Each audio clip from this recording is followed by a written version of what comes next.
Yeah, so I give the wife a little slack of not participating today in all the projects I do on a regular basis, so I don't get too hard on the wife. It's easy to do that, so don't take it to heart. The Iceman gets riled up and gets to freaking work all the damn time. Making myself a coffee here, my Keurig. And let's see here, everybody. Look at my nice hat. Ooh, I gotta get my little thing here. Let's see here. So now we hit the number 10 ounce button. And yeah, the camper, whole other project, just clean the camper up. I really want to get back here and get motivated to get all my clothes. You know, this area is just like the trash area. I really want to get motivated, get all my damn clothes, everything cleaned out, just so that this is more organized. But you know, it's just another freaking project. This is from being in Florida and coming back home. I mean, this is just yeah, I know, everybody. And it wasn't so long ago, just about every day of my life, I was out here mopping and Cloroxing this whole area. You can see what happened. You can see how it's just totally, you know, look at this. Look at that. Now, I was thinking last night I should oil that, because this is from all the piss and crap. And the trailer is leaning. So, see here, the wood here. This always used to get wet. Used to get wet in here. And so the whole point is, saying outside I should oil this, but then do I paint all this stuff? I think it'd be wise to tape everything off and then paint it just to clean it up. That might never any spending. But the good news is this area does not smell like piss. So for the record, if this stuff looked more like that, nobody ever know dogs were back here. You don't smell anything. So I did a hell of a job on that. But anyways, like I say, it's always a never-ending project. You don't have to perfectly clean, you know, everything, you know, it's living out of the camper. That's the reality. But who cares? Whatever. But what I do on a regular basis is I Lysol my areas, because I'm a firm believer that these damn campers, they get musty and they just get to smell so nasty. I'm sure people can relate with that. You go over to your friend's house and say, hey, come into my camper, or you go camping, or you go on a boat. You ever go on a boat? It's all that nasty smell to it. And I spray my shower. I just spray all these areas so that so I go up here just to get to keep the freshness of the camper, so it doesn't smell like I'm living in it like an old man. You know those stories, right? So that's what I did. Back when the dogs used to live in here, I used to always spray this thing just because it kills the germs. You know, one thing for sure, I don't hack and cough anything like I used to. And I'll definitely admit, not having the fireplace going, the fire pit definitely, I'm sure to that. But also, I would have to say the dog here, just living in the environment of the dog. I think that I think most would agree. Dog here gets into your, you don't realize it, but you're just breathing all that dog here. So, what a difference. And now, the way that I've kind of converted everything here, it is a fact. I could easily move back into the house and be upstairs, my old living quarters, not the master bedroom, but my living quarters, and manage the dogs, and not have to be worried about the fecal matter. But I'll just tell you, the camper, I just love being out here in the camper. And I'm usually out here at 9:30, 10 o'clock at night. So I just enjoy, I'd rather be out here. Those fireworks really rattle the dogs. So I kind of felt bad doing that. But I'm telling you what, they're sticking around a lot. So, and here's good old Julia's ATV. And what do we do with that, right? Mm-hmm. Here's my open hatch. I forgot to close my hatch here. Get that closed. And, hard to believe it, the trailer was pulled in by the good old F-450, April of last year, I guess it was. But that trailer now has been sitting in the same spot 13 going on 14 months. Now tomorrow, it's showing thunderstorms and rain in 70 for the morning. So now, is it really worth it? My friend Chris and Shannon are going to go to the Bikes and Breakfast in Clifton, Virginia, but I can't believe that'll happen. I mean, I'd be amazed if they go to that event. But who knows? I have no idea. But I want to do that? No, I don't. Because I'm going to have to get up early in the morning, get on a bike, and no thanks. And this is going to be a short week for me because once tomorrow passes, then it's 3 days, and I'm leaving. And then I'll be gone Thursday, Friday, Saturday, Sunday, and be back Monday. So this will be a very short week. I just took the Harley-Davidson CVO off the market and the Indian Bobber. And I had another guy reach out. Hey, I've got a 22 black Harley Street Glide. You want to trade? I'm like, I've got one of those, and I got 20 more bikes. Laughing, whatever. And I was like, wow, you're living the dream. No, I'm living the pain of too many bike payments. So, yeah, I took the bikes off the marketplace. Forget it. It's a waste of time. Whatever. I guess eventually just told the bank, come get them.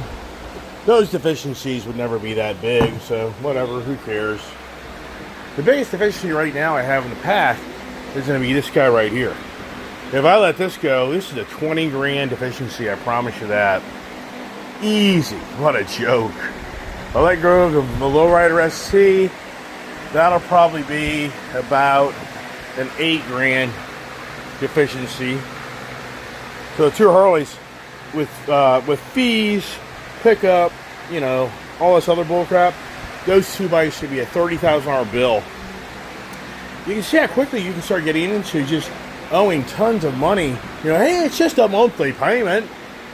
It's just a monthly payment. Well, when you stop making monthly payments, you can see how fast the debts start to accumulate. And all of a sudden, you got $500,000 worth of debt sitting in your hands. It's all bad debt.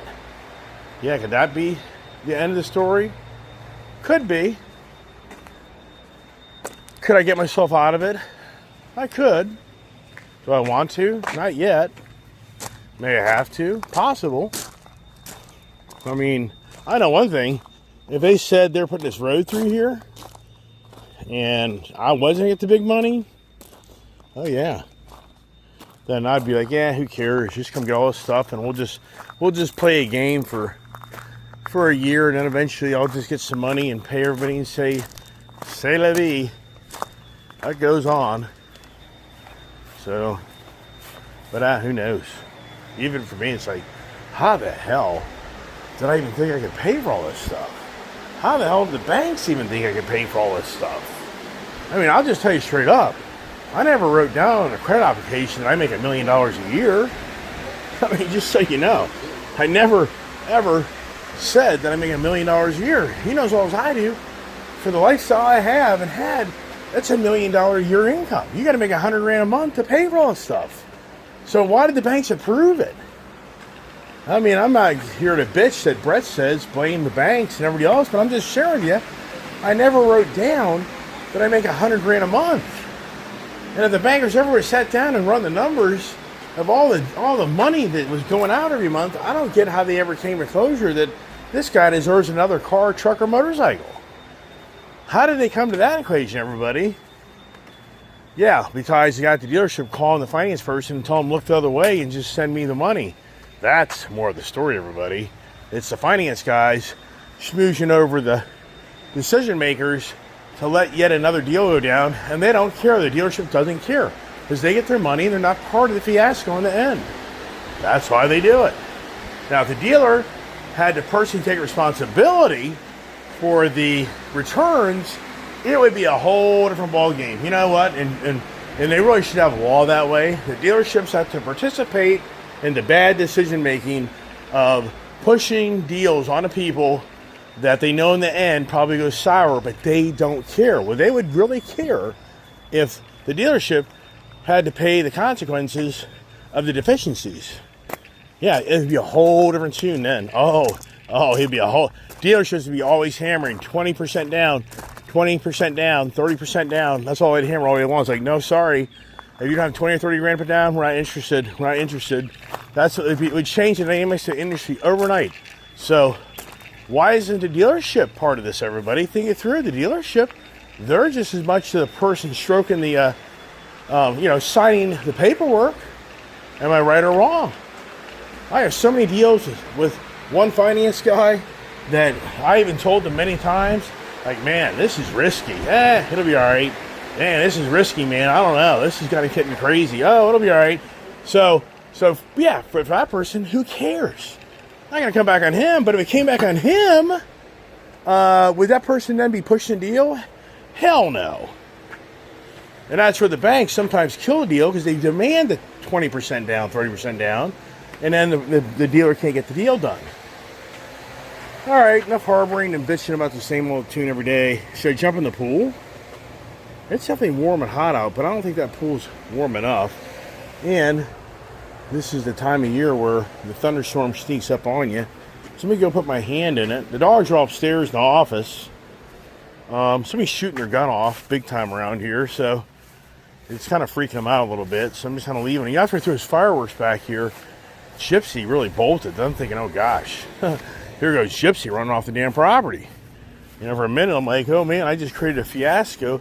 All the dogs are freaking out. So let's see how the water feels.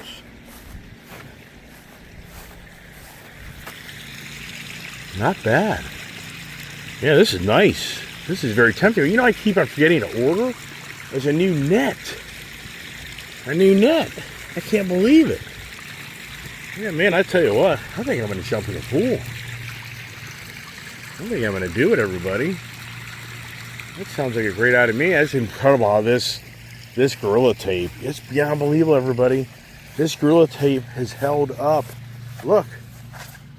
Look, there's no leaks. Is that beyond believable? I mean, unbelievable. I think I just paid this pool off. I did the Affirm monthly payment on this, and I think I just paid off the last $166 bill, I think. Yeah, that's what was such a bummer. When I ruined that thing, it was like I just financed that pool, and I'm gonna have to throw it away. Yeah, I'm going swimming. And you know what? I got a brand new set of swim trunks too. All right, I got my towel out of here. The dogs are in the office, so the good news is I won't be worried about them running off as I take a dip. All right, that's what I'm gonna do. I'm gonna take my boom box, put it out next to my pool, and go enjoy the water. All right, I'm gonna take my boom box and attractive bathing outfit here for you. Yeah, what am I wearing? Not a lot, but I won't abuse my channel that much. Okay, I won't show it all. All right. Got my fancy glasses on. I don't know if the dogs play out here because I think they'll like it. So let's go over here. I think I'll be able to trust them a little bit. Famous last words as I get in the pool. And this is a waterproof camera, but I'm not going to do it because the damn port of it gets wet. But like up here now, it's like chilly. It's a little chilly up here. But as I fall in, this ain't easy, everybody. Getting in out of this pool with this steep ass ladder. And yeah, so it's like, brr, a little chilly. Brr, brr, a little chilly. Brr. Oh. Now, if the sun was out, I'd have my hat on just to protect my head. That's one reason I don't wear a hat a lot. Not only does it make me feel younger, because you don't see me being bald, but it protects your head. But brr, brr. A little bit to get kind of acclimated to this. I'm going to get my net out, and I'm going to start scooping up the loose debris. I need to sweep this thing, show the debris in the bottom of it. I need probably to replenish, the chlorine. We'll do that last. I'm going to do it right now, so I'm going to be chlorinated. But the pool's looking pretty good overall. So I'm going to shut the hell up and chill out. Oh, I got my lounge inflatable chairs, but I don't need those today. It's too sunny. No, it's too cloudy. I'm not drinking, just so you know. Wow, the sun has come out. I've had to get my hat on, put some suntan lotion on, and wow, all I can say is, man almighty, it has gotten really hot. So I know too well, you get out in the sun, especially on an overcast day, you actually get burned more. So, but you know what I did? I went with a nice Bass Pro Shops drink. How about that? I'm going to celebrate. Wife went to church. Wife goes to the Catholic Church, and but she has a personal, great, long life friend that she goes with. So I don't like the Catholic Church. I just don't like it. I'm a Christian church guy, Church of Christ. I love that church, and we have tried a few in this area. My favorite one is in Tennessee, and then of course we like the Tampa Church as well. But my wife is more of that Episcopalian Catholic. She just likes that more of that traditional, you know, just it's just not what I grew up with on how it's structured. But anyways, the good news is she went to church and she's happy. She's in good spirits. She's gonna go hang out with her friend. Works for me because I'm gonna be drinking and listening to my tunes with her blasting away. And now key is this phone will get very hot, and where I can put it for not getting very hot, I didn't think that through. Uh-oh. The dogs seem to be behaving. One thing I did, I put my Crocs on, and those things are pretty cool because this isn't like your commercial or typical residential pool. This thing has a lot of imperfections at the bottom of it, and you're walking through a lot of debris. So believe it or not, walking around in the Crocs is actually kind of pretty cool. Now when I swim, I take them off. But boy, what I've learned is if I leave these Crocs outside of this pool, they're destroyed. So I'll have them up here where my drink is. And I like the Crocs. Some people make fun of them, but I like them. I know they kind of have an implication to who you are, but I don't care. I really want to get the outdoor Crocs that I saw at Cabela's. And today I was getting ready to drive all the way down to Cabela's, and that's a good hour plus drive for me. I was like, why would I do that? And I was thinking, oh, Dick's Sporting Goods. I said, why do I do that? Why don't I just go by the outlet mall? And you know what? Those shoes, I need to take a picture of that box of those shoes because those are waterproof, really comfortable, nice shoes. So I'll take a picture of those for you guys. And then that way, you guys can kind of get the, you can see if you maybe want this. So. All right, I'm just gonna chill out and shut the hell up. I need to start uploading videos probably because it gets so late at night for this stuff. This is pretty good. I think Diesel just brought back Rebel's collar. I saw him carrying something. His Rebel's collar is gone, and so I think he just found it for me. Good boy, good boy. No, don't eat it. No, don't eat it. Bring it over here. Bring it over here, pup. Aw. Good boy.